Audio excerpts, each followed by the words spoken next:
السلام عليكم، ازيكم؟ اخباركم ايه؟ يا رب تكونوا في احسن حال.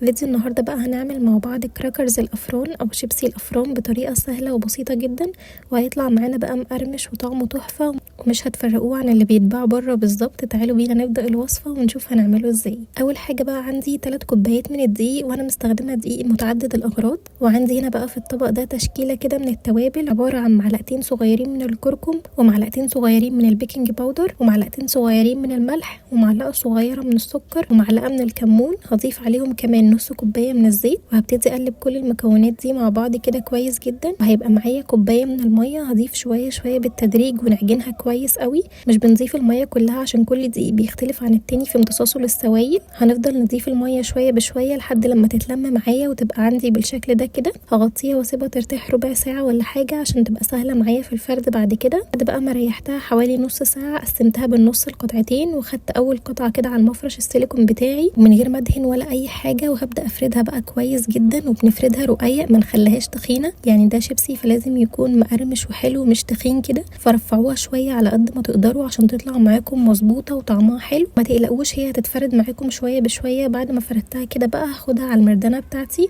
وهفردها في الصينيه عشان اكمل فردها في الصينيه كلها زي ما هتشوفوا دلوقتي. فردتها كده في الصينيه وهبدا بقى افردها كويس جدا في الصينيه، وافضلوا افردوها عشان تتفرد معاكم في الصينيه كلها، يعني ضغطي الصينيه كلها كده. وده شكلها كده بعد ما فردت القطعه التانية قصادها وفردتهم الاتنين في الصينيه كلها بالشكل ده كويس جدا. عندي بقى شويه لبن عليهم معلقه من الصلصه، ممكن تستخدموا بيض للوش عادي براحتكم. هدهن بقى وش الكراكرز بتاعي كده بالشكل ده كله. وهنا بقى عندي شويه من التوابل، شويه ملح على شويه كمون كده، ومعاهم شويه من حبه البركه وشويه زعتر وجبنه تركي مبشوره، وهرشهم على وش الكراكرز بتاعي. تقدروا تحطوا سمسم وحبه البركه، بس تقدروا تحطوا جبنه وحبه البركه او سمسم، اي حاجه عندكم اللي متوفر عندكم حطوه عادي جدا، مفيش اي مشكله. بعد كده بقى هجيب القطاعه بتاعه البيتزا دي كده وهبدا بقى اقطع الكراكرز بتاعي كده مربعات صغيره. التشكيل برضو ليكم، قطعه كبير صغير زي ما تحبوا، بيتقطع عشوائي عادي جدا. وبكون مشغله الفرن بتاعي على درجه حراره 180 رف اوسط. بدخلها الفرن بتقعد حوالي من 25 ل 30 دقيقه عشان تطلع معاكم مقرمشه وحلوه مش طريه. وبتطلع بقى من الفرن بتبقى عندي بالشكل ده، واخده لون ذهبي ومقرمشه وخطيره، وريحتها يا جماعه مش قادره اقول لكم تحفه. وشايفين بقى حلوه ولونها حلو ازاي ومقرمشه وطعمها خطير.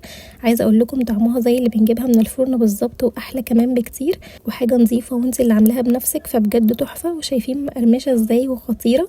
جربوا بقى تعملوا شيبسي الافران او الكراكرز لولادكم في البيت وجنب كوبايه شاي كده، بيطلع تحفه. وبالف هنا وشفا على قلبكم. ولو وصلتي معايا لاخر الفيديو ما تنسيش تعملي لي لايك وتدعميني بكومنت حلو، واشوفكم في وصفه جديده.